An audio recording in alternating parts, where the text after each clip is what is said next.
I think we're starting to realize that social media has some real limitations built in. Twitter may have doubled the character count from 140 to 280, but I think we're still realizing it is not a very serious medium. It cannot do very serious things. In many ways, it's not a very helpful medium.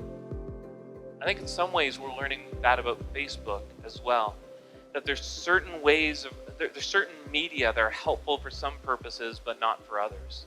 So Twitter, I think, is very helpful in some ways. It's very helpful for sharing news, very helpful for pointing to other things. I don't think it's very helpful for engaging in back and forth debate. I just don't think it's the right medium for that.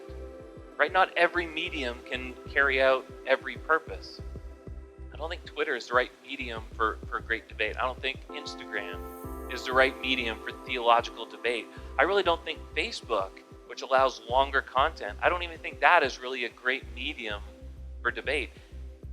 You know, the more characters you have available to you and the more serious, in a sense, the medium is, probably the more you can do with it.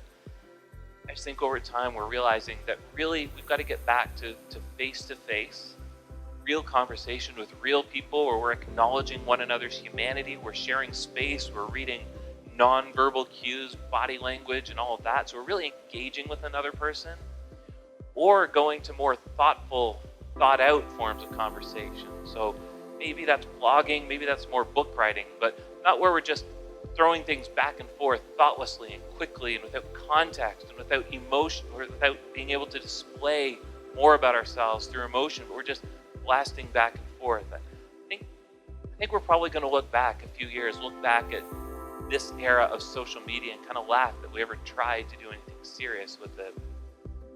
Maybe social media will develop a little bit more. So I just think as Christians, as we're talking about politics, we're talking about religion, we're talking about other things, theology, things that can be very polarizing, get with other people.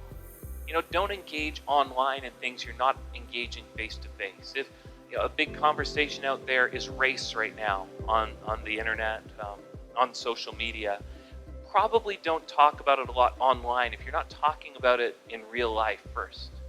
Talk to somebody else, engage with that person, and then out of the overflow of that, maybe you've got something to say on social media. But if you're never conversing with somebody of another race in the real world, you probably don't actually have a whole lot to say online. With theology, Reformed theology, great.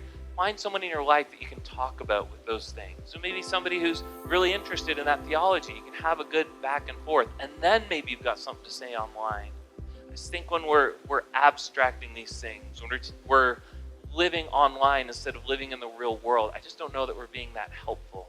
I don't know that we're really able to communicate distinctly Christian